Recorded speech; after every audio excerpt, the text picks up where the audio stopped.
डालते हैं अवतल दर्पण। कौन दर्पण? अवतल दर्पण में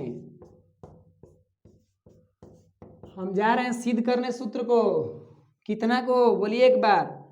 1/f बराबर 1/v प्लस 1/u। इस फार्मूला को हम सिद्ध करने जा रहे हैं किसमें? अवतल दर्पण में। यानी इस तरह से एक हम हेडिंग डाल लें। हमसे क्वेश्चन एग्जाम में आ जाएगा कि सिद्ध करिए, तो पूछेगा वहां पर कि अवतल दर्पण में इतना सिद्ध करें या उत्तल दर्पण में इतना सिद्ध करें। और नहीं पूछा, कह देगा कि दर्पण सूत्र सिद्ध करें, तब तो कोई टेंशन ही नहीं है। आप डायरेक्ट हेडिंग डाल देंगे, उत्तर में अपना लिख लेंगे कि अवतल दर्पण में कितना सिद्ध करना है। इसको लिख लेते हैं यहाँ पर, हेडिंग डाल लिए है ना अवतल दर्पण में, तो लिख लीजिए। यहाँ पर लिख देते हैं 1/f बराबर 1/v प्लस 1/u। सिद्ध करना, सिद्ध करना का मतलब अब हम सिद्ध करने जा रहे हैं ना, सिद्ध करना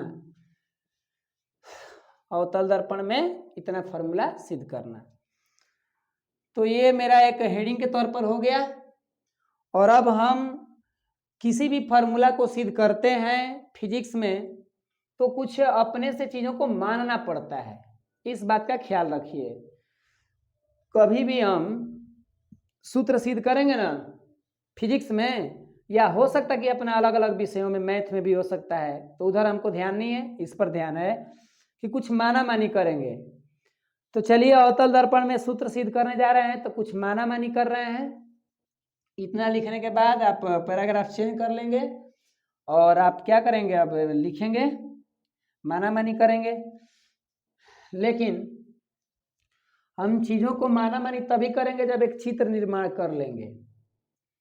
अवतल दर्पण में एक वस्तु का प्रतिबिंब बनाएंगे, ठीक है, और उसके बाद उसको देखकर तब बातों को लिखेंगे। तो एक बार ख्याल पारिए, आप लोग मन में याद करिए कि एक ऐसा फिगर था, एक ऐसा फिगर था अवतल दर्पण में, जब हम पढ़ रहे थे ना वस्तु का प्रतिबिंब निर्माण, अवतल दर्पण में वस्तु का प्रतिबिंब निर्माण, तो एक इमेज को हम वीवीआई करवाए थे और वहां हम बोले हैं कि आगे चल के अवतल दर्पण में चाहे चीजों को सूत्र सिद्ध करेंगे तो उस इमेज का प्रयोग किया जाएगा। तो उसी आकृति को हमें यहाँ बनाना पड़ेगा। जरा आप रिटर्न होके देखिए उसको, या तो आप लेक्चर 10 को देखिए या नहीं तो अपना नोट्स बनाए तो उसमें देखिए कि एक ऐसा फिगर है जहां पर हम कहे थे आपको कि अवतल दर्पण में सूत्र सिद्ध करवाएंगे, तो इसी फिगर का जरूरत पड़ेगा। तो आइए उस फिगर को हम बनाते हैं।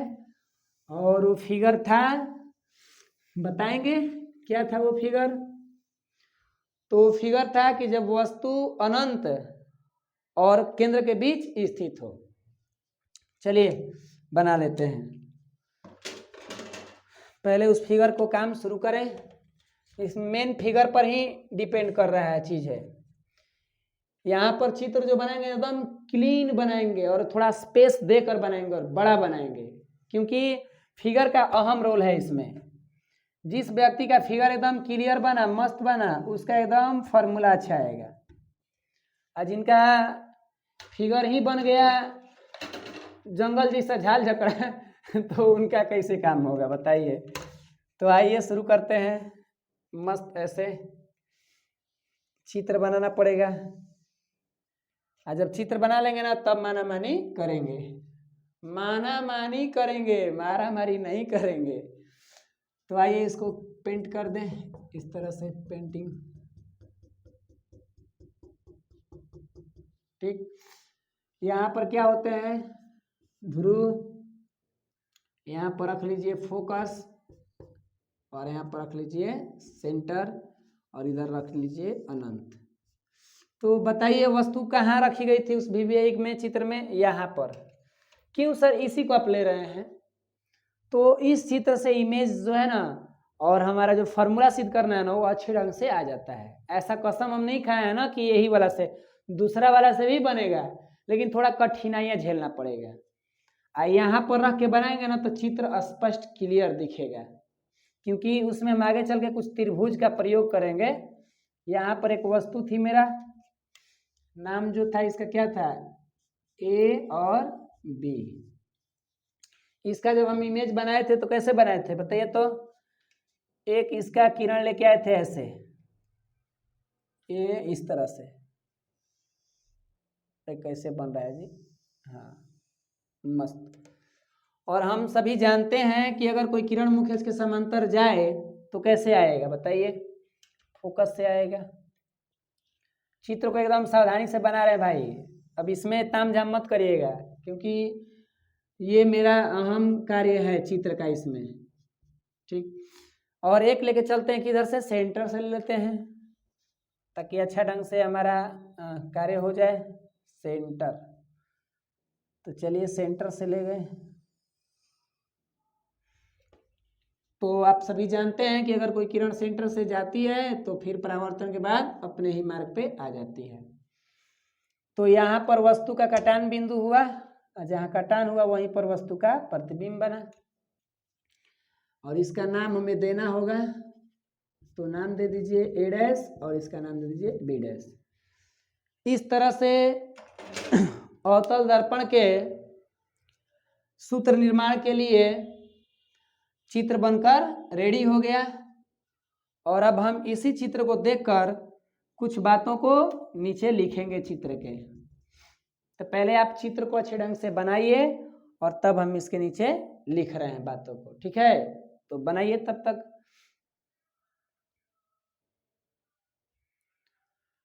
हो बड़ी इसमें जो है ना, त्रिभुज के नियम को जानना जरूरी है, बाकी तो काम क्लियर हो जाएगा, मस्त हो जाएगा।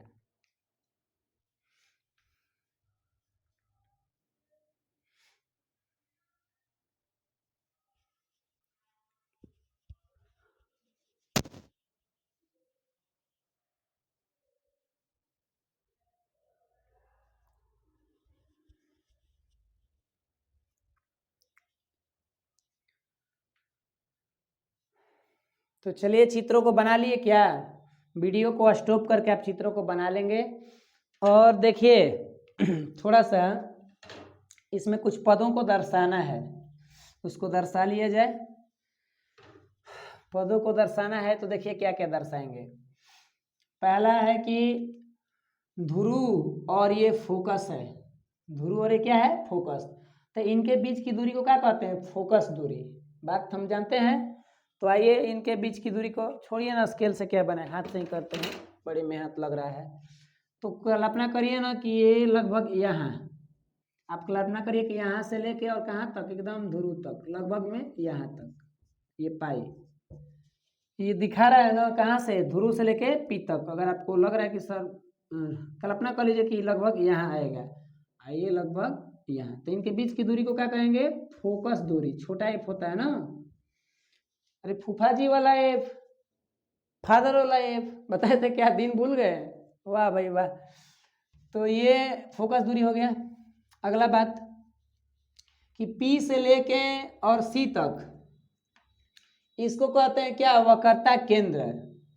P से लेकर C तक को क्या कहते हैं, वक्रता केंद्र। चलिए इसके बीच की डिस्टेंस को दिखाना होगा, तो दिखा दीजिए। वक्रता केंद्र को कैपिटल R से सूचित करते हैं। ध्रुव भाई ठीक ठाक पे दिए है ना, ध्रुव का कहाँ जा रहा है ऐसे मस्त, हाँ लगभग में मिला लीजिएगा। थोड़ा सा भाई चित्र को बना रहे हैं तो चलिए ना, लगभग इस तरह समझ लीजिए। यहाँ पर हल्का सा बढ़ा देते हैं। तो ध्रुव और सेंटर के बीच की दूरी को R कहते हैं। अब ये जो है ना A डैश B डैश, ये प्रतिबिंब है, और एक दर्पण में सभी धुरियां कहाँ रहे, एक दर्पण में सभी दूरियां ध्रुव से मापी जाती है। कोई पूछ देगा कि एक दर्पण में सभी दूरियां कहाँ से मापी जाती है, तो ध्रुव से, क्योंकि हम चीन परिपाटी में इसका जिक्र किए हुए हैं। और आप पीछे उसको देख लीजिएगा लेक्चर में, पीछे लेक्चर में कहाँ से, डिस्क्रिप्शन में लिंक दिए हैं ना। हाँ तो चलिए प्रतिबिंब के लिए कहाँ से डिस्टेंस होगा, यहाँ से लगभग, तो प्रतिबिंब को भी से बताए थे क्या, प्रतिबिंब दूरी, प्रतिबिंब दूरी को बताएं भैया भी से। और फाइनली मेरा बच गया क्या, ए बी, और ए बी क्या है, वस्तु है। तो वस्तु की दूरी कहाँ से, ध्रुव से लेके यहाँ तक, तो उसको भी दिखा लीजिए, उसको दिखाइए यहाँ से, तो इसको यू से, यानी लगभग में इस तरह से। तो ये रहा इस चित्र के मुख्य पद, कौन कौन, फोकस दूरी, वक्रता त्रिज्या, और प्रतिबिंब दूरी, और वस्तु दूरी। तो ये हमारा चित्र हो गया। और अब हम करेंगे माना मानी। क्या करेंगे, माना मानी। तो लिखिए चित्र के नीचे बोल रहे हैं बातों को। अब बोलना क्या है, आप देखिए, आप खुद से लिखिएगा ना। अब हर चीज बोले ओहो पानी होनी चाहिए का जी, ठीक है, सुन लीजिए एक बार और। इसको बनाने के लिए हमने क्या किया, जो हमने बनाया है ना उसी को लिखना है थोड़ा बहुत, और नहीं तो अगर आप नहीं लिखना चाहेंगे तो थोड़ा सा अच्छा नहीं लगेगा। सिद्ध तो कर लेंगे, फाइनल आंसर ला देंगे, लेकिन तनी अच्छा दिखने के लिए कुछ चित्रों के बारे में लिखना जरूरी होता है ना। तो देखिए क्या किए हैं, माना कि इसका नाम रख दीजिए दर्पण का एम, और यहाँ पर कर दीजिए एम डैश, छोटा सा दिख रहा है क्या, ओहो भाई लोग देखिए, एम डैश ना। तो कैसे लिखेंगे चित्र के बारे में, माना कि एम एम डैश एक अवतल दर्पण है जिसका ध्रुव P, मुख्य फोकस F तथा वक्रता केंद्र C है। यहां तक क्लियर, एक बार और सुनिए। माना कि एम एम डैश एक अवतल दर्पण है जिसका ध्रुव P, मुख्य फोकस F तथा वक्रता केंद्र C है। यहां तक चित्र को देखकर माना मानी किए। अब आगे बढ़ेंगे, C है, जब एक वस्तु AB को इस दर्पण के सामने, जब एक वस्तु AB को इस दर्पण के सामने अनंत और वक्रता केंद्र के बीच रखी जाती है, तो इसका प्रतिबिंब वक्रता केंद्र और फोकस के बीच वास्तविक उल्टा तथा वस्तु से छोटा बनता है। इतना बात हमने देखकर लिखा है, छोटा बनता है। तो हमें सिद्ध करना है 1/f बराबर 1/v प्लस 1/u। इतना बात हमने चित्र के बारे में लिख लिया। अब हम लोग जो है इसमें कुछ रचना कर लेते हैं। तो देखिए रचना में क्या किया जाएगा, रचना में हमें लग रहा है ना कि यहाँ से यहाँ पर लंब डाल दें। रचना में हम क्या करेंगे, पहले लिख लिया जाए रचना लिखकर डैश दीजिए। तो रचना का मतलब जानता है क्या होता है, जो हम लोग चीजों को साबित करने के लिए थोड़ा अपना उसमें कार्य करते हैं, ठीक। तो हम रचना में कर क्या रहे हैं, चित्र में जरा देखिए। तो यहाँ जो बिंदु है ना, इसको मान लीजिए कि बिंदु N बिंदु है, ठीक। और यहाँ से हम लंब डाल देते हैं इस पर, इसको नाम दे दीजिए M, अपना कुछ भी नाम दे सकते हैं, उससे कोई दिक्कत नहीं है। तो रचना में हम क्या लिख सकते हैं, रचना में लिख सकते हैं कि N को M से मिलाया, या ऐसे भी कर सकते हैं, पूरा जो है ना, ये पूरा पीसी पर भी हम कह सकते हैं कि NM लंब डाला, ऐसे भी कह सकते हैं। जो हमारा PC है ना, P से लेकर C तक, इसके ऊपर कह सकते हैं कि PC पर NM लंब डाला, ऐसे भी रचना कर सकते हैं। नहीं तो ये तो मेरा अच्छा ही है, शॉर्ट में N को M से मिलाया। आप इस रचना में लिख लेंगे कि N को, किसको जी, N को M से मिलाया। आप इसको लिख लीजिए रचना में। और अब हम रचना के बाद अपना मुख्य कार्य की तरफ बढ़ते हैं, और हमारा मुख्य कार्य है क्या, वही परमाणु। यानी अब हम लोग साबित करेंगे कि हमारा सब फॉर्मूला जो है इतना कैसे आया है, ठीक है। तो चलिए अब हम रचना को मिटा रहे हैं और हम लेके चलते हैं परमार, और यही हमारा असली खेल है। इसी खेल में टिके रहना है। यानी अब हम लोग शुरू करते हैं मैच स्टार्टिंग। ये अभी प्रैक्टिस चल रहा था हम लोगों का एक तरह से देखा जाए तो, लेकिन अब डट के एकदम टिके रहना है ताकि तभी ना जीत होगी। तो परमार में लेकर चला जाए। अब देखिए चीजों को बनाने के लिए थोड़ा स्पेस तो चाहिए ही, और हम चित्र भी भाई ऐसा बनाए हैं कि स्पेस कहाँ कहाँ दे सकते हैं। तो कुछ इधर लिख ले हम लोग और फिर कुछ इधर लिख लेंगे, ठीक है। तो आइए परमार में लेके चलते हैं बातों को। परमार का मतलब क्या है? प्रूफ। आप अंग्रेजी में लिखना चाहें तो प्रूफ लिख सकते हैं, कोई बात नहीं है। तो देखिए परमार में हम क्या कर रहे हैं।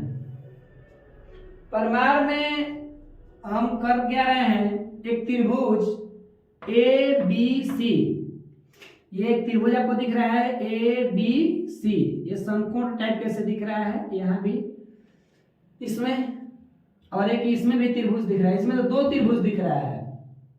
एक इधर के पक्ष से देखिए तो ये वाला त्रिभुज इतना यहां से लेके यहां तक ऐसे दिख रहा है क्या, और एक इधर से देखिएगा तो इसमें दिख रहा है B'FA', ये भी त्रिभुज दिख रहा है। तो हम सबसे पहले कर क्या रहे हैं कि दो त्रिभुज, कौन कौन, देखो ABC लिखेंगे परमार में, त्रिभुज ABC और अब बोलिए फिर किस में चल रहे हैं, त्रिभुज A'B'C में। थोड़ा इसको मिटा दे, यहां पर कर दे हल्का सा, ठीक। तो कौन लेके चल रहे हैं, त्रिभुज A'B'C में। तो त्रिभुज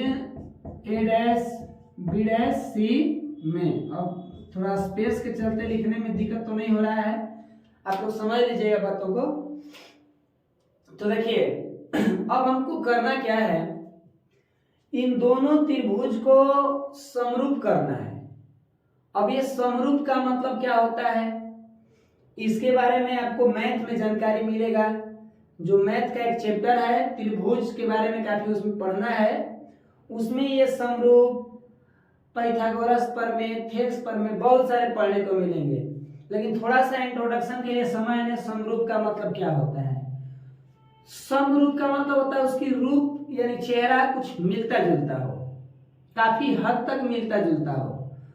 अब समरूप में हम चीजों को बराबर नहीं देखते हैं, उसके रूप को देखते हैं। जैसे मान लीजिए कि ये 1 रुपए का सिक्का है और फिर उसी के जगह पे एक 10 रुपए का सिक्का है, तो हो सकता है कि इनके रुपयों का आकार जो है बड़ा छोटा हो, किसी का बड़ा गोलाकार में हो, गोलाकार का वृत्ताकार, कोई छोटा हो, तो उससे हमको दिक्कत नहीं है कि वो बड़ा छोटा है या मोटा है या पतला है, हम वो सब नहीं देख रहे हैं। समरूप का मतलब होता है आकृति को देखना।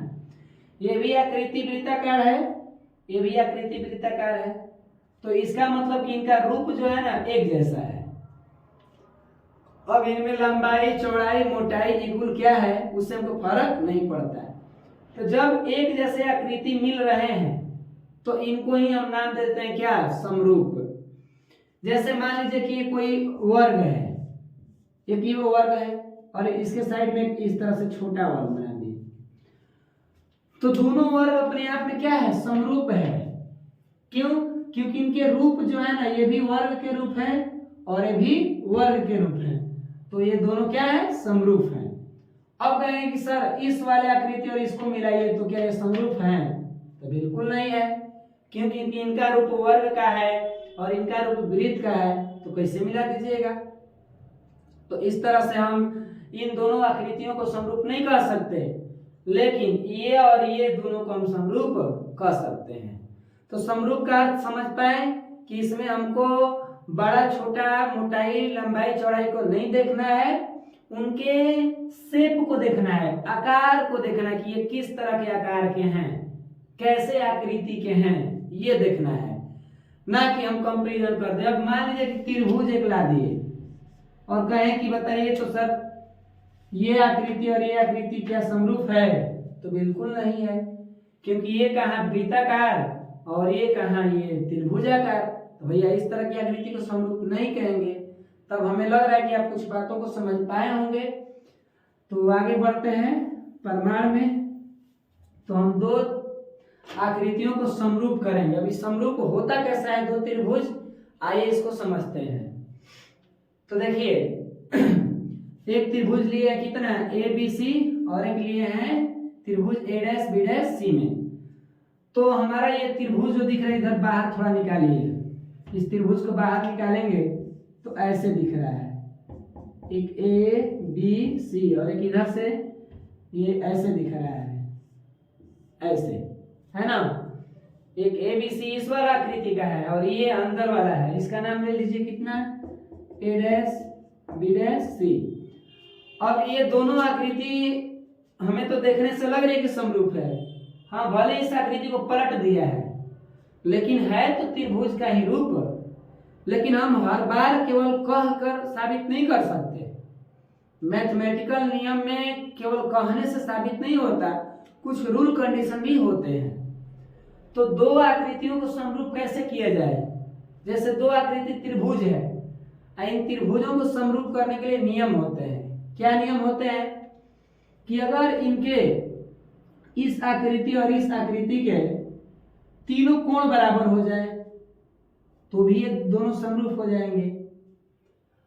अगर कहीं इनकी भुजाएं बराबर हो जाए, केवल ऐसा नहीं कि टोटल की बात कर रहे हैं, नहीं, अभी ध्यान दीजिए, अगर कहीं इसका दुगो भुजा इसके दुगो भुजा के बराबर होगा और कहीं वो कोण बराबर हो गया तो भी कंडीशन ठीक ठाक है। कहीं इसका दुगो कोण और इसका दुगो कोण बराबर हो गया तो कहा जाता है कि तीसरा कोण भी बराबर हो जाएगा। तो इस तरह से ये भी समरूप हो गए। तो समरूप करने के कई गो शर्त कंडीशन है, ये कोई कसम हम नहीं खाए कि नहीं हाँ ये करेंगे तो होगा, कई गो रूल कंडीशन है। और वो रूल कर रहे हैं, वो नियम जो भी है आपको मैथ के माध्यम से समझाए जाएंगे। बस आपको जानना है कि अगर दो त्रिभुज को समरूप करना हो तो उनका दो कोण बराबर दिखा दीजिए या तीन गो कोण बराबर दिखा दीजिए, मस्त हो जाएगा। तो आइए हम कोण बराबर दिखाकर कर लेते हैं समरूप। तो देखिए इधर इसी तरह की आकृति में ध्यान दीजिए। तो हम ही देख रहे हैं कि यहाँ पर जो कोण बी है इस पर 90 डिग्री का एंगल बन रहा है और यहाँ भी कोण बी डैश पे 90 डिग्री। तो हम कह सकते हैं कि कोण ए बी सी बराबर कोण A dash B dash C बराबर 90 डिग्री। कह सकते हैं कि नहीं कह सकते हैं? क्यों? क्योंकि बी देखिए यहाँ पर ए बी सी, इसमें भी बी को बीच में रखे हैं, इसमें देखिए ए बी सी, इसमें बी डैश को बीच में। तो कोण बी और कोण बी का डिग्री 90 डिग्री और ब्रैकेट में लिख देंगे कैसे, समकोण से। ये दोनों कोण कैसे बराबर हो गए? तो समकोण से। अब ब्रैकेट में लिख लेंगे। अब मेरा इधर थोड़ा स्पेस को देखते हुए आप ब्रैकेट में लिख लेंगे। तो अभी हमने एगो कोण बराबर किया। आइए अब फिर देखते हैं इन्हीं दोनों आकृतियों में कौन कौन आकृति को लेकर चले हैं। तो इनको और इनको लेकर चले हैं ना, संकेत कर दिए ताकि हमें बार बार समझने में आसानी रहे।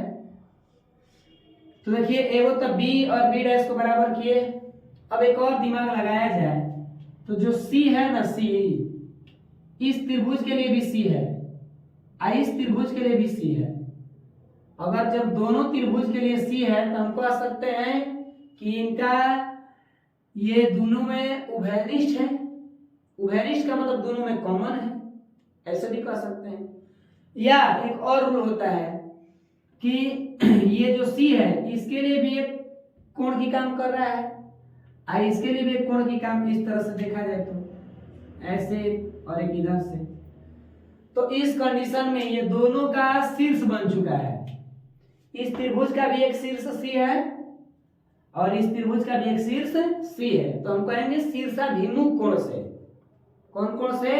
शीर्षाभिमुख कोण से। तो चलिए इसका पहले नाम लिख लें। तो रखा जाए ए सी बी, इसको सी को बीच में कर दीजिए, कोण ए सी बी बराबर इधर से कोण A dash C B dash. Bracket में लिख देंगे क्या, शीर्षाभिमुख कोण से। अगर आपको शीर्षाभिमुख कोण से दिक्कत लग रहा है तो आप लिख देंगे दोनों में उभयनिष्ठ है। ऐसे कर लिए तो अभी हमने कौन कोण बराबर किया है, ये वाला बातें समझ में आई है जी। हमने सी को और सी डैश को क्या किया, देखा है, सॉरी हाँ ठीक है, डैश नहीं, सी पर डैश नहीं होगा। सी और सी को देखा है आकृति में, तो ये सी इस भाई के लिए भी है, इस त्रिभुज के लिए ए बी सी के लिए, और यही सी इसके लिए भी है, ए डैश बी डैश सी के लिए। तो मेरा बात क्लियर हो चुका कि दोनों में सी हमारा मिल रहा है। यहाँ पर हम या तो कह सकते हैं शीर्षाभिमुख कोण से, तो आप इस ब्रैकेट में लिख लेंगे। तो इस तरह से हमारा जो है अभी दो कोण बराबर हुए। अब आइए फाइनली, तो यदि किसी त्रिभुज के दो कोण आपस में बराबर हो जाए तो उसके तीसरे कोण भी आपस में क्या होते हैं, बराबर होते हैं। यानी शेष कौन बचा, कोण ए और कोण ए डैश। तो हम लिख सकते हैं कि क्या लिख सकते हैं, शेष कोण ए बराबर कोण, शेष ऐसे लिख दीजिए यहां भी, शेष, सुनिए ना, हेलो, ये कोई जरूरी नहीं है लिखना, ये कोई जरूरी नहीं है, इसलिए कि हमारा जब दो बराबर हो ही गया तो हम लोग थोड़ा बहुत तो पढ़े लिखे आदमी हैं कि जब किसी त्रिभुज के दो कोण बराबर होंगे तो तीसरा कोण अपने आप बराबर हो जाता है। और जब हो जाता है तो उस कंडीशन में दोनों आकृति समरूप हो जाती है। तो हम डायरेक्ट लिख लेंगे, पहले इतना लिखिए और तब डायरेक्ट लिख लेते हैं, इसलिए दोनों त्रिभुज को समरूप दिखा दीजिए। तो इसलिए त्रिभुज ए बी सी समरूप का चिन्ह ऐसे टेन टाइप का बनाते हैं, ऐसे ऐसे करके ना, ये समरूप का चिन्ह है, इसको समरूप पढ़ते हैं। समरूप त्रिभुज ए डैश बी डैश हाँ सी, ठीक है। इसलिए त्रिभुज ए बी सी समरूप ए डैश बी डैश। अगर नहीं दिख रहा है तो चलिए ना इधर लिखते हैं, हो सकता है कि नीचे लिखने में प्रॉब्लम हो, आइए इधर लिख देते हैं। हाथ में जब सब कर लिए हम लोग तो डायरेक्टली क्या लिख देंगे, इसलिए त्रिभुज ए बी सी समरूप त्रिभुज ए डैश बी डैश सी, यानी कि ये त्रिभुज क्या हो गए, समरूप हो गए। और अब हम बात करेंगे कि जब दो त्रिभुज समरूप हो जाते हैं तो क्या होता है। ये एक नियम है, सुनिए। जब भी दो त्रिभुज समरूप हो जाएंगे तो इनके भुजाओं का अनुपात, मतलब इसका भुजा और इसके भुजा बटे में हो जाते हैं। अगर मान लीजिए कि ये भी त्रिभुज है, ये भी त्रिभुज है, दोनों समरूप हो गया ना, तो इसका ये कैप और इसका कैप दोनों एक दूसरे के बटा में आ जाएंगे। इसका बाकी के हिस्सा, इसका बाकी के हिस्सा दोनों एक दूसरे के बटा में आ जाएंगे। ये अपना सामान्य भाषा में समझिए। तो कोई भी हमसे पूछेगा कि जब दो आकृति समरूप हो जाएंगी तो क्या होता है, तो होता क्या है कि दोनों की भुजाएं आपस में समान अनुपात में हो जाती है। तो यही होता है। अभी मत कहिए कि कोई पूछे क्या होता है तो कहें कि वही होता है जो मंजूर खुदा होता है। बड़ा अजीब रहेगा। तो वो तो एक कहावत की तरह नहीं, वो डायलॉग था कोई मूवी का। आइए हम लोग आते हैं इधर समझने पर। तो चलिए समानुपाती करते हैं, भुजाओं का अनुपात निकालें। तो हम उन्हीं भुजाओं का अनुपात निकालेंगे जो हमारे लिए जरूरी है। अब कहेंगे सर कैसे पता चलेगा कि जरूरी है, तो देखिए ए से लेकर सी तक के भुजा हमारे लिए जरूरी नहीं है, क्योंकि यहाँ से यहाँ तक कोई डिस्टेंस हमें पता नहीं है और ना ही इसके कण से हमको कोई मतलब है। हमको मतलब है ए बी और बी सी से, ठीक। तो आइए हम करते क्या है, ए बी, अब इसका ए बी के बटा में कौन आ जाएंगे, ये आ जाएंगे। अभी हमने कहा कि जब दो आकृति समरूप होंगी तो उनके भुजा और इनके भुजा आपस में बटा में आ जाते हैं। तो ए बी और इसके बटा में क्या आ जाएंगे, ए डैश बी डैश, ए डैश बी डैश बराबर बी सी। चलिए करते हैं बी सी, तो बटा में क्या आ जाएंगे, बी डैश सी। ये हमारा एक समीकरण बनेगा। यहाँ से हम एक समीकरण तैयार करते हैं इस तरह से, समीकरण 1, और तब हम चलेंगे समीकरण 2 लाने के लिए। तो पहले यहाँ तक बातें क्लियर हुआ या कहीं कंफ्यूजन है? क्योंकि आगे हम तभी बढ़ेंगे जब तक ये क्लियर कर लेंगे। इधर डाउट होगा तो आप कमेंट करेंगे कि इधर डाउट है, तभी हम कुछ काम करेंगे। तो आप इतना को उतारिए, तब तक अब हम मिटाएंगे ताकि अब हमारा कार्य आगे बढ़ाया जाए। तो चलिए इसको आप उतार लीजिए, तब तक दिख रहा होगा, इधर साइड थोड़ा हो जाए। तो चलिए मिटा रहे हैं, आगे की तरफ बढ़ लिया जाए। आप लोग वीडियो को पुश कर करके आप लिख सकते हैं, स्क्रीनशॉट ले सकते हैं। चलिए अब सब कुछ मिटा दे, ऊपर वाला भी।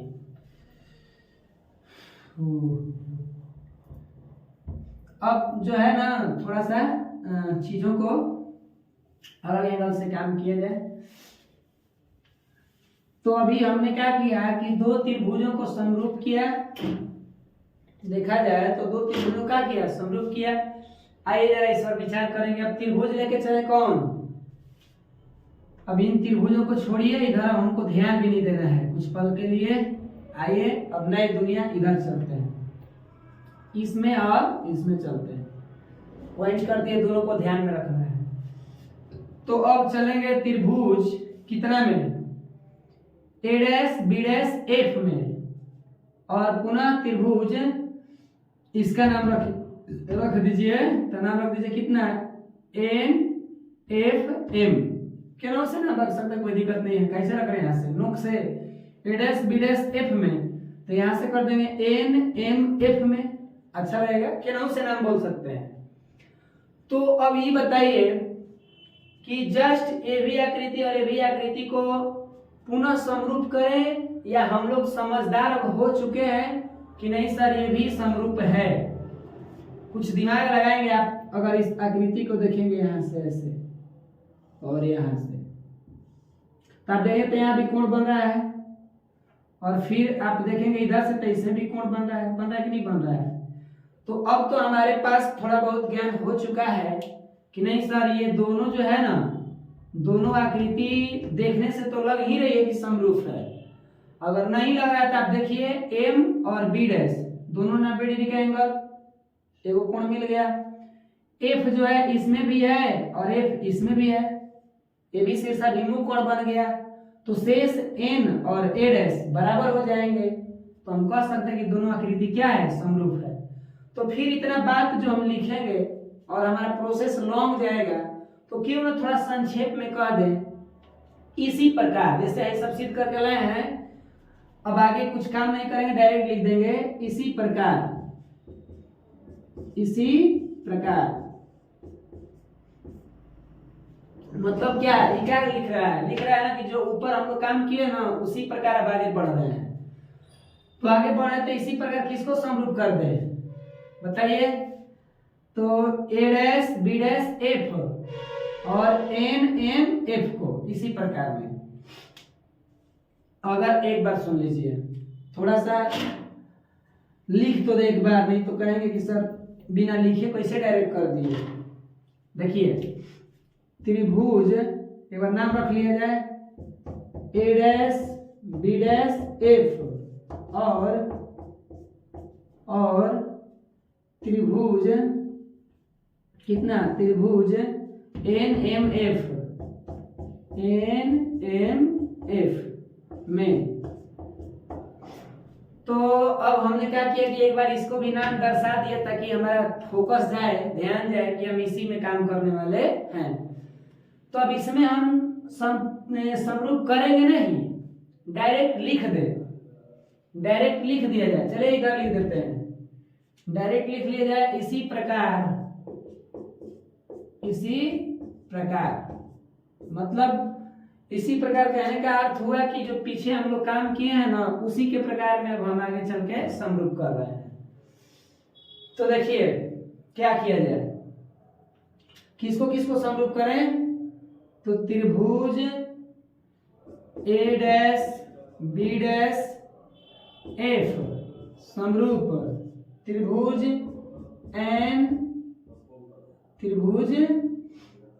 NMF। दो त्रिभुज को हमने क्या किया, समरूप किया, और यहाँ पर दिखाया नहीं ना, हम समझ चुके हैं कि ये दोनों समरूप है। तो अब हम जान चुके हैं कि जब समरूप होता है तो इनकी भुजाओं का अनुपात क्या होती है, समानुपाती होती है। तो आइए इनके भुजाओं का अनुपात करते हैं। तो एक बार बड़ा त्रिभुज ले लीजिए, NM बटा में लिख दीजिए NM बटा में क्या हो जाएगा, A डैश B डैश। होगा कि नहीं होगा, इसका भुजा और इसका भुजा है ना, तो लिख दीजिए A डैश B डैश बराबर, फिर एगो MF कर दीजिए MF, और बटा में क्या हो जाएगा बताइए, तो B डैश F। यहां तक समझ में आया कि बाउंस किया है, बोलिए।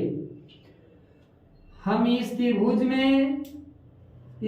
में समरूप को दिखाया नहीं, डायरेक्टेड हमने कर लिया इसी प्रकार ऐसे। और जब समरूप हो जाती है तो हमारा नेक्स्ट का कार्यक्रम क्या होता है कि ये समानुपाती हो जाती है भुजाएं दोनों त्रिभुज की। महान लोग बातें समझ में आ रही है ना, कि खाली कहानी सुन रहे हैं चुपचाप कहानी नहीं है ये, तो हम लोग एक मैच खेल रहे हैं, अलग अलग खिलाड़ी आ रहे हैं, रन मार रहे हैं, ऐसा लग रहा है। तो देखिए अब हम कुछ आगे स्टेप बढ़ाना चाहते हैं। तो चित्र को देखिए, तो चित्र में आप देख रहे हैं कि NM की लंबाई क्या AB के बराबर है। हम कह सकते हैं कि NM AB के बराबर है, तो बिल्कुल है। तो हम यहाँ लिख सकते हैं चूंकि NMG किनके बराबर है भैया, तो ABG के बराबर है। NMG किनके बराबर है, ABG के बराबर। तो क्यों ना NM के जगह हम AB रख दें, क्या, तो आइए रख देते हैं। तो कितना हो जाएगा रखेंगे तो AB बटा में NM की जगह AB रख दिए, बटा में A डैश B डैश बराबर कितना है MF बटा में B डैश F। समीकरण 2 हो गया। और आप इसे उतारने का काम करेंगे या समझने में कहीं तकलीफ है तो कुछ कहेंगे, कहिए भाई, फरमाइए, सुनने के लिए हम तैयार हैं। तो देखिए उस तरह से काम हमारा हो गया। अब हम आगे बढ़ने वाला कार्यक्रम करते हैं, तो आप इसे उतारे जल्दी, मिटाएं।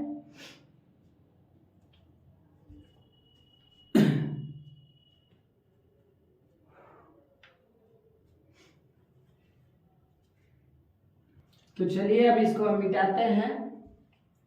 आप लोग इसको चीजों को कर लेंगे सही ढंग से। तो देखिए समीकरण 1 और 2 पर नजर भिड़ाया जाए। समीकरण 1 और 2 पर बाकी सबको हटाएं, भीड़ में बड़ी दिक्कत हो रहा है इसका। तो अब आएगा खेल में मजा, ठीक है। कहाँ खेल में मजा आएगा, जरा देखिए। समीकरण 1 और समीकरण 2 को देखने पर क्या लगता है कि इसका LHS भाग AB बटा में A dash B dash, LHS का मतलब समझते हैं ना, एक बराबर के इधर वाले पक्ष को LHS और उधर वाले पक्ष को RHS कहते हैं ना, उसी तरह यहाँ भी है। तो समीकरण 1 और 2 को जब हम देखेंगे तो लग रहा है कि AB बटा में A डैश B, AB बटा में A डैश B दोनों आपस में क्या है, बराबर। तो जब किसी समीकरण का एक भाग बराबर होते हैं, मतलब LHS भाग, तो उनके RHS भाग भी आपस में क्या होते हैं, बराबर। तो हम लिखना चाहेंगे समीकरण 1 तथा 2 से क्या लिखना चाहेंगे, समीकरण 1 तथा 2 से। तो बोलिए समीकरण 1 क्या है, भाई तो कट न गया, LHS भाग कट गया, तो बचा क्या, RHS। तो RHS के नाम रखिए BC बटा में B डैश C बराबर, इसका RHS रखिए तो MF बराबर करें बटा में B डैश F। यहाँ तक हमारा कार्य हो चुका, और यहाँ कहीं कंफ्यूजन तो नहीं आप लोगों को। तो यहाँ तक जब हो गया तो कुछ अब हम काम करने वाले हैं, थोड़ा माना मानी करेंगे, ठीक है। तो देखिए क्या मानामानी कर रहे हैं, पहले इसको मिटा दें। अब बात को समझ चुके हैं ना, क्योंकि अब फिर आगे घबरा जाएगा सिस्टम, नहीं समझेंगे तो। हर अगला सीढ़ी को पहुंचने के लिए, हर अगला सीढ़ी पर पहुंचने के लिए पिछला सीढ़ी का सपोर्ट जरूर होता है। और आप कोई क्रिस थ्री नहीं है कि उड़ के चले जाएंगे, क्रिस नहीं है ना। तो देखिए क्या मानामानी कर रहे हैं। मानामानी में कर क्या रहे हैं कि हम लोग जो ये सिद्ध कर रहे हैं जिस दर्पण में, ये दर्पण अपने आप में एक छोटे द्वारक का होता है। पीछे भी हम फॉर्मूला सिद्ध करवाए हैं F बराबर R/2, तो वहां भी थोड़ा माने है कि माना कि दर्पण का द्वारक बहुत क्या हो, छोटा हो, तो M बिंदु किसके निकट पहुंच जाएंगे, P के निकट, या N भी आ जाएंगे P के निकट, कोई तकलीफ नहीं है। लेकिन चित्र को देखने से N भैया पहले पहुंचेंगे कि M जी पहले पहुंचेंगे। तो दर्पण के जैसे ही अगर इसको समेटा जाए, छोटा किया जाए, अगर इसको अपने में समेटते हैं तो ये तुरंत M कहाँ पहुंचेगा, P के पास। तो हम मानामानी में लिख सकते हैं कि माना कि दर्पण का द्वारक बहुत छोटा है, लिखना हुआ तब लिख सकते हैं माना कि दर्पण का द्वारक बहुत छोटा है, इसलिए बिंदु M बिंदु P के निकट है। आप लोग हिंदी में लिख लीजिएगा ना, हम यहाँ पर शॉर्टकट में दिखा दिए। तो कैसे मानामानी करिएगा कि माना कि दर्पण का द्वारक बहुत छोटा है, इसलिए बिंदु M बिंदु P के निकट है। मतलब का कि जहां जहां M है वहां P लिखना पड़ेगा, या जहां जहां P है वहां M भी लिख सकते हैं। तो हमारा इस काम में P दिख रहा है क्या, नहीं दिख रहा है, लेकिन M दिख रहा है, तो क्यों ना उसके जगह पर हम P रख दे। तो आइए यहाँ पर कार्य करते हैं। BC बटा में B' बराबर M को जब हटा दिए तो क्या बचेगा, PF बटा में B' F। यहां तक क्लियर बातें, यहां तक बातें क्लियर हुआ। अब भाई कहेंगे कि PF सर कैसे आया, तो M के जगह पर हमने P रख लिया मानामानी करके। अब हम आगे जो है चीजों को, मतलब इस के पदों को क्या करने वाले हैं, इसमें रखने वाले हैं। तो चलिए इस आकृति से इसके पद को रखते हैं कि कहाँ क्या है। तो जरा अब ये मेन हमारा दिमाग लगाना है। जो व्यक्ति यहाँ पर अपने माइंड का प्रयोग कर लिए उसका भला हो गया, और नहीं किए भैया तो उनको बाउंस से करेगा। तो यहाँ नीचे कुछ लिखेंगे, क्या लिखेंगे, चिन्ह परिपाटी के अनुसार, चिन्ह परिपाटी के अनुसार मान रखने पर, अनुसार मान रखने पर, आप समझ लीजिए रखने पर क्या, कैसा मान रखने पर, तो BC का, PF का, B' का, जिसका इसका मान हमें मिलेगा। अगर नहीं मिलेगा तो हम निकाल लेंगे आकृति से। तो इस तरह काम करने के बाद अब हम उधर लिख रहे हैं, तो ये बात समझ में आया। इसके बाद का मेन पॉइंट है कि चिन्ह परिपाटी को भी देखना है और उसका मान को भी रखना है। तो इस दर्पण में हम बता दें कि F का मान भी माइनस, R का मान भी माइनस, U तो कसम खाता कि माइनस, और बस भी जो है ना एक जगह प्लस रहता है, लेकिन यहाँ वस्तु का इमेज इधर बना है तो ये भी माइनस, यानी इसके जितने भी पद हैं वो सब के सब माइनस होंगे अवतल दर्पण में। तो चिन्ह परिपाटी के अनुसार मान रखना शुरू करें। आइए इधर मान रखते हैं। तो देखिए BC कहाँ है मेरा BC, तो B से लेके C यहाँ तक इसका मान हमें पता नहीं है, इसका मान हमें पता नहीं है। अब जिसका मान पता नहीं है हम करेंगे क्या कि इसके मान को निकालेंगे।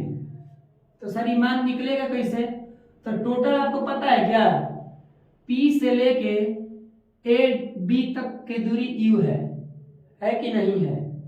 तो हम कह सकते हैं कि P से लेके B तक में कितना पता है, P से लेके C तक पता है, बाउंस किया है। ओह एगो समझा दे रहे, बार बार उसी पर हम काम करेंगे। जैसे समझिए ये एक सीधी रेखा है, यहाँ पर B है, यहाँ पर P है और यहाँ पर C है।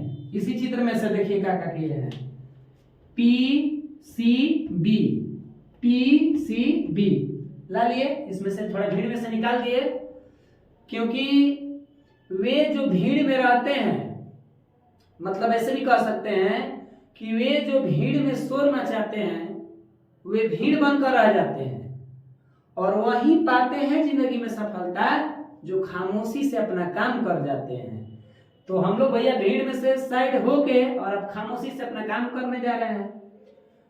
तो हम जानते हैं कि P से लेके B तक की दूरी जो है ना U है, वस्तु दूरी है। आप देखना चाहेंगे तो नीचे लिखा हुआ है।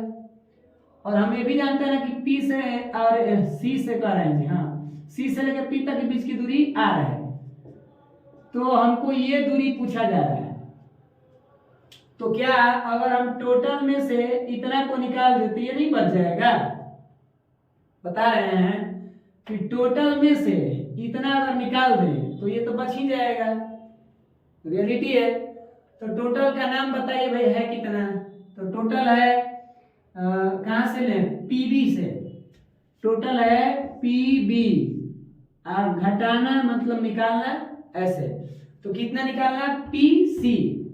चलिए लिखते हैं PC बटा में। ई क्या हो गया सर? यहां से आप यहां कैसे ला दिए? तो भैया इसका मान हमको नहीं पता था, तो इसके मान को निकालने के लिए ये कदम उठाए हैं। बात समझे? BC भैया कहां से आएंगे? जब PB में से माइनस PC कर देंगे तो आ जाएंगे। अब आइए B'(C), वही काम कहाँ है भैया? B'(C), तो B'(C) यहाँ पर है ये B'(C) इतना तक।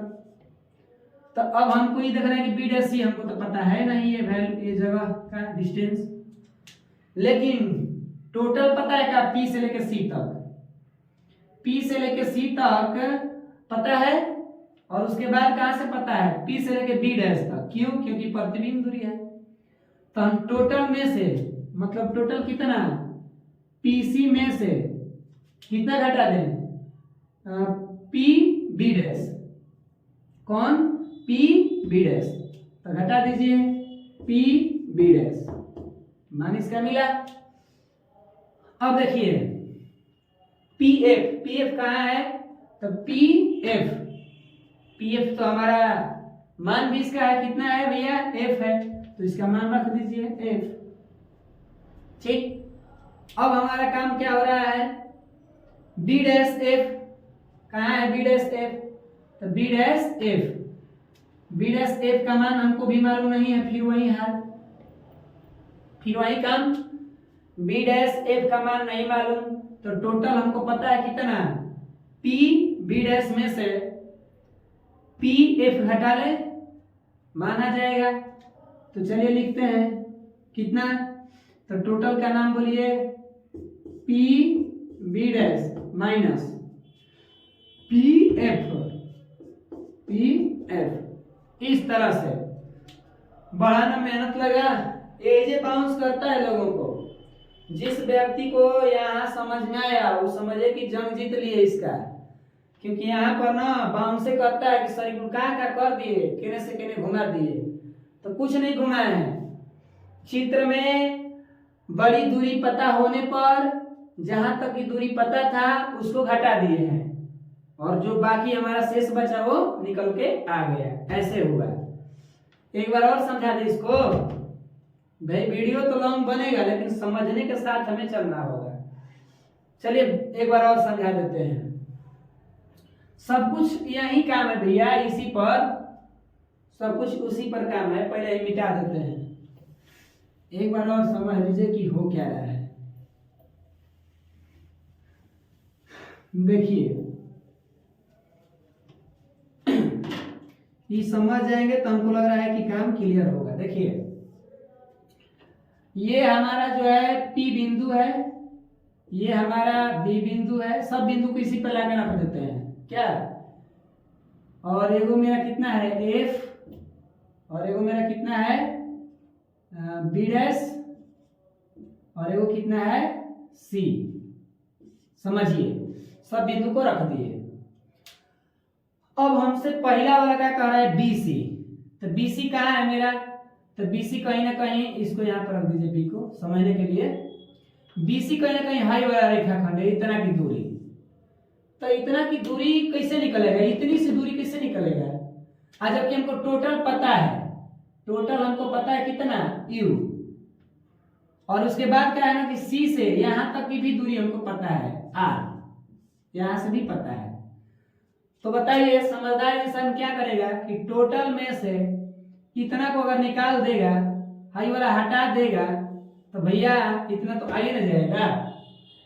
तो वे तो काम किए, टोटल के नाम को रख दिए यहाँ पर PB, क्योंकि टोटल यहाँ पर क्या था, P था, B है, तो टोटल के नाम को तो हमने रख दिया PB। आज जितना पता था PC को घटा लिया, वही तो किया वहां पर। तो जस्ट यही प्रोसेस आगे भी करते गए हैं कि टोटल में से जितना दूर तक का पता था घटाते चले हैं, और जिसका नहीं था वो निकलते आ गया। तो एक समझ गए तो हमको लग रहा है कि सब समझ जाएंगे। तो देखिए चिन्ह परिपाटी के अनुसार मान रखने पर, तो मान तो उतना रखाया कहाँ है, एगो रखाया है, तो एगो को माइनस कर दीजिए और बाकी इनका मान रख कर भी। तो अब देखिए आगे बढ़िए, PB। तो PB कहाँ है, P से लेके B तक, इसकी दूरी बताइए U है, तो रखिए यहाँ पर U, और इसका चिन्ह क्या रख दिए माइनस, फिर बीच में माइनस है तो माइनस। PC की दूरी कितनी है, PC वक्रता त्रिज्या होती है, तो माइनस R कर दीजिए बटा में, फिर PC, तो फिर माइनस R कर दीजिए, फिर माइनस माइनस PB डैश कहाँ है भाई, PB डैश, ये प्रतिबिंब की दूरी है, तो इसको कर दीजिए माइनस भी बराबर, इधर तो हमारा माइनस F है ही बटा में PB डैश कहाँ है, PB डैश, इसका भी मान रख दीजिए प्रतिबिंब दूरी भी, तो माइनस भी फिर माइनस PF कहाँ है, तो यहाँ पर है PF, और PF फोकस दूरी होता है, तो इसको भी कर दीजिए माइनस F, इस तरह से। क्या भारी लगा, बोलिए। और अब हम लोग करेंगे क्या, इन सभी का क्रॉस मल्टीप्लीकेशन, मतलब तिरछा तिरछी गुणा करेंगे। तो चलिए तिरछा तिरछी गुणा किया जाए, क्योंकि अब हम लोग आखिरी पड़ाव तक पहुंचने वाले हैं। तो एक बार पहले इसको माइनस प्लस को चेंज किया जाए, तो क्या होगा, माइनस U, ये माइनस माइनस क्या हो जाएंगे, प्लस हो जाएंगे, प्लस R हो जाएंगे, फिर बटा में माइनस R, और फिर बताइए माइनस माइनस प्लस। चीजों को बढ़िया समझिएगा, इसलिए भाई अब ताकि हम लोग पहुंचने ही वाले अपने कार्य पर, कार्य मतलब अपना जो मेन आंसर था उधर, यहां तक हो गया। आगे बढ़िए, तो आगे बढ़ रहे तो उधर कितना है, माइनस F बटा में माइनस V, और फिर माइनस माइनस प्लस F। यहां तक क्लियर, क्लियर हुआ। और अब कर दीजिए तिरछा तिरछी गुणा, मतलब इनकी गुणा और इनकी गुणा कर दीजिए ऐसे, तो इनकी गुणा इनके साथ होगा, तो चलिए इनकी गुणा कर रहे हैं, माइनस U प्लस R, और इसके साथ गुणा कर दे किसका, इसका कर दीजिए, तो माइनस V प्लस F हो गया। अब हम थोड़ा सा चित्र को मिटाने जा रहे हैं, क्योंकि अब हमारा कैलकुलेशन करना है और चित्र की अब जरूरत भी नहीं है। तो भाई थैंक यू चित्र जी, आपने इतना हम लोग का हेल्प किया और आपको आज मिटाना पड़ रहा है।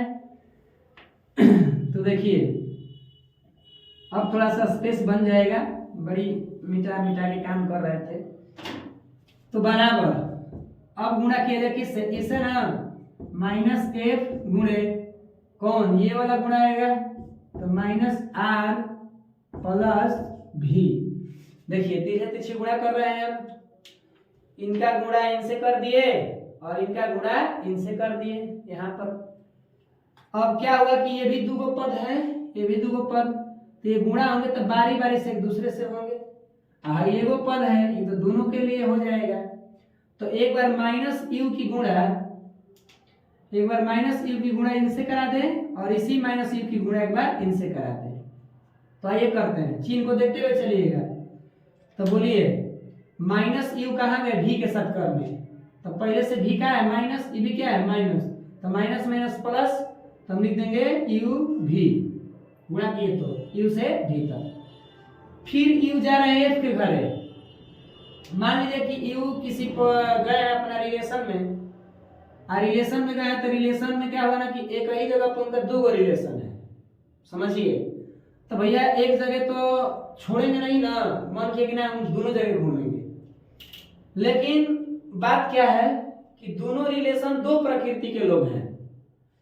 हाई माइनस यू जरा शिकायत करने वाला आदमी है, तो शिकायत करने वाला आदमी है तो भैया उसको वैसा रिलेशन पसंद आएगा जहां शिकायत करने वाले हो। तो शिकायत करने वाला खातिर तो बढ़िया हो गया, कैसे माइनस यू ये भी कानाफूसी करने वाले और माइनस बी भी, तो मिल मिल के एकदम जोड़ी पार्टी जम गया। अब ये क्या करना है, एगो प्लस एफ है, वो भैया थोड़ा अच्छा व्यक्ति था, लेकिन ये माइनस जी उसको भी जाके ना माइंड उसका चेंज कर दिए। कैसे भैया देखिए, माइनस यू ने गया एफ के पास, तो प्लस था पहले से, खुश था मस्त था, लेकिन ये कानाफूसी करके माइनस क्या करा दिए, यू एफ कर दिए। ठीक, यू की गुणा कर दिए। अब हम लोग अब आर के चलते हैं करने। अब हमारा गुणा होने जा रहा है किसके साथ, आर के साथ। तो चलिए अब बताइए, यू तो गुणा हो गया, यू के बाद कहाँ जा रहा है, आर के पास, तो बीच में क्या आ रहा है पहले प्लस, तो प्लस के चिन्ह रख लीजिए।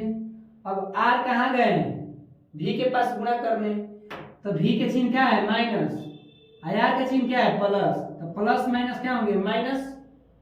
भैया आर का चिन्ह प्लस, भी का चिन्ह माइनस, तो दोनों के चिन्ह से गुणा करेंगे अगर, प्लस गुणे माइनस तो माइनस आता है, तो यहाँ पर हमें क्या करना पड़ेगा, माइनस रखना पड़ेगा। ठीक, और आर भी कर दें। फिर यही आर गए एफ के पास, तो आर के चिन्ह प्लस, एफ के चिन्ह प्लस, तो प्लस प्लस के गुणा प्लस होता है। हो गया कितना, आर एफ। क्या ये गुणा समझ में आया? ये तो भाई आपका मैथमेटिकल रूल है, फिजिक्स के रूल पर आप काम कर रहे हैं। आइए इसकी गुणा कर दे, तो माइनस एफ माइनस आर से गुणा होगा तो प्लस एफ आर, कि आर एफ कर दे, आर एफ कर दे अच्छा लगेगा, पहले आर को रख दीजिए। फिर माइनस प्लस माइनस एफ भी, एफ भी, यहां तक क्लियर।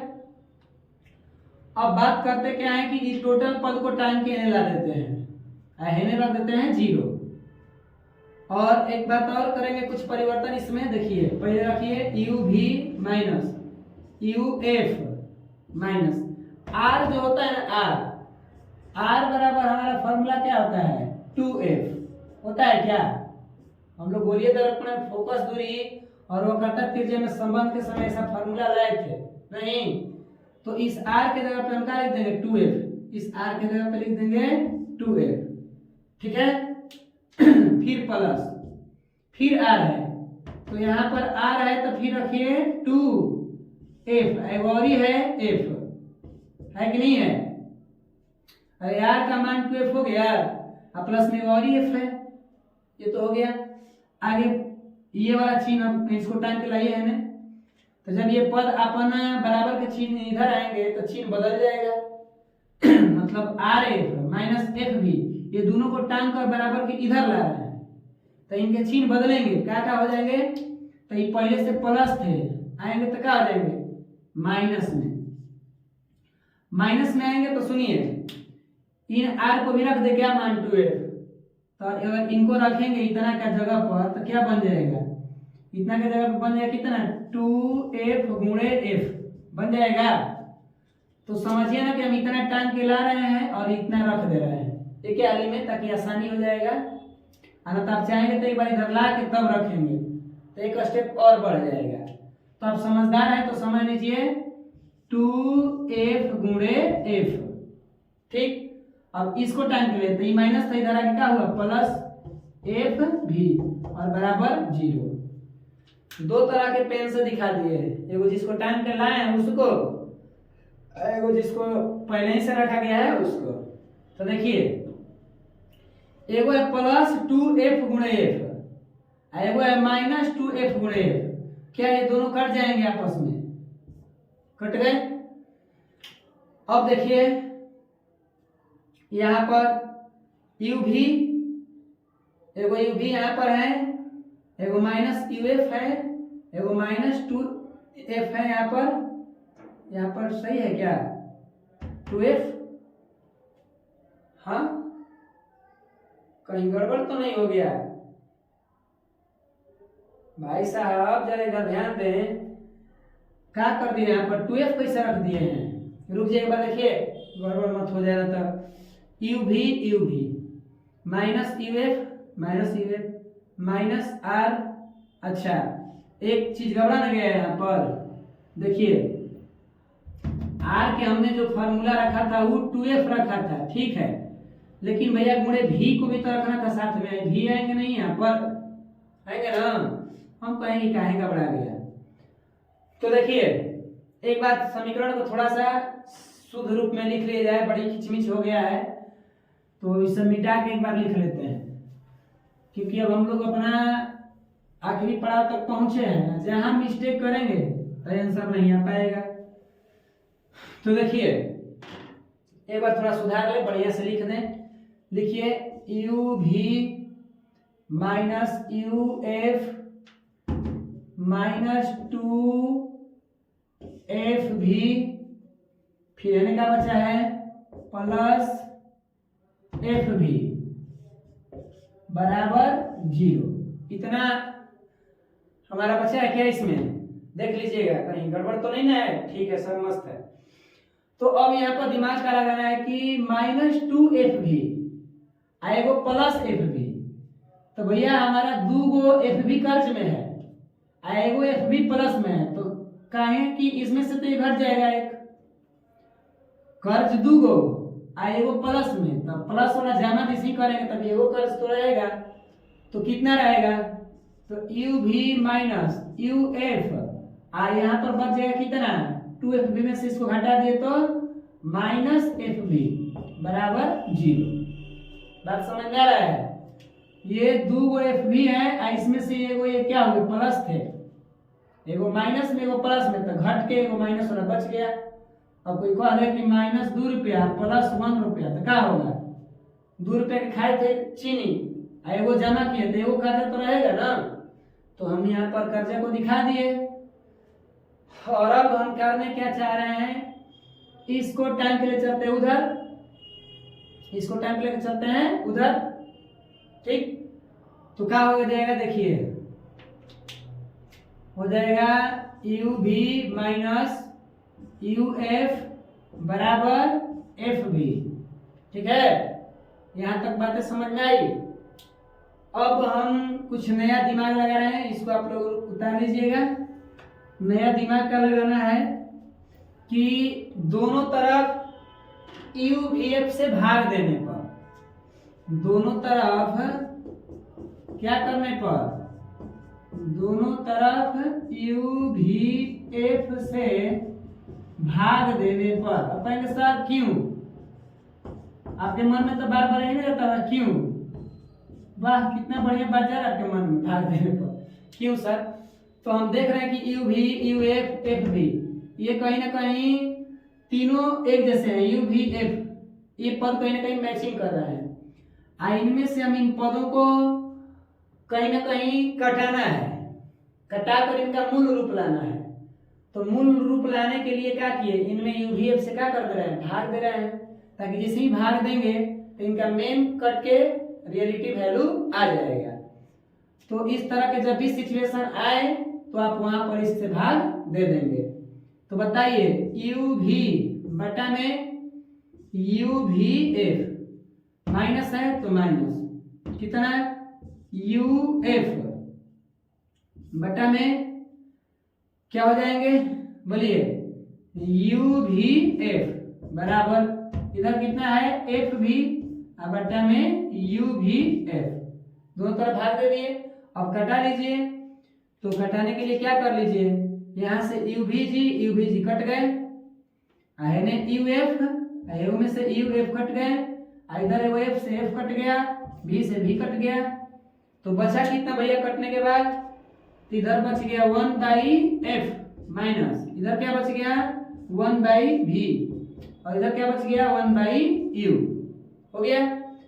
अब इस माइनस वाले 1/v को उधर टाइम के ले जाइए तो कितना जाएगा भाई? देखिए जरा इसको मिटा दे जरा।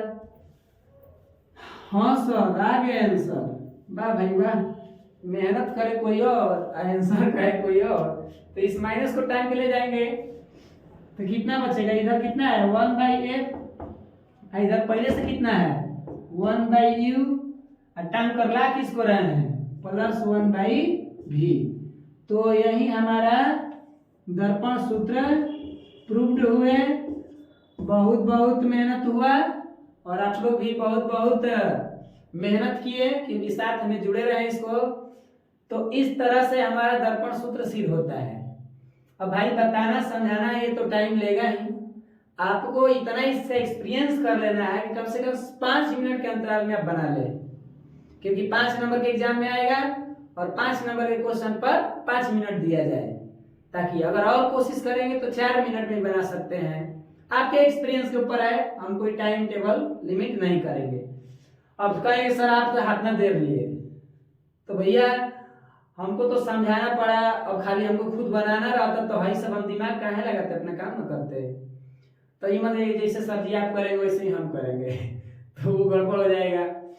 तो इस तरह से हमारा दर्पण सूत्र सिद्ध हो गया और आप सभी का बहुत बहुत धन्यवाद कि आप लोग इतना समय तक इसको देखें। तो मिलते हैं अगले लेक्चर में, आज के लिए बस इतना ही रहेगा। थैंक यू, मस्त रहिए, स्वस्थ रहिए, खुश रहिए। जय हिंद, जय भारत।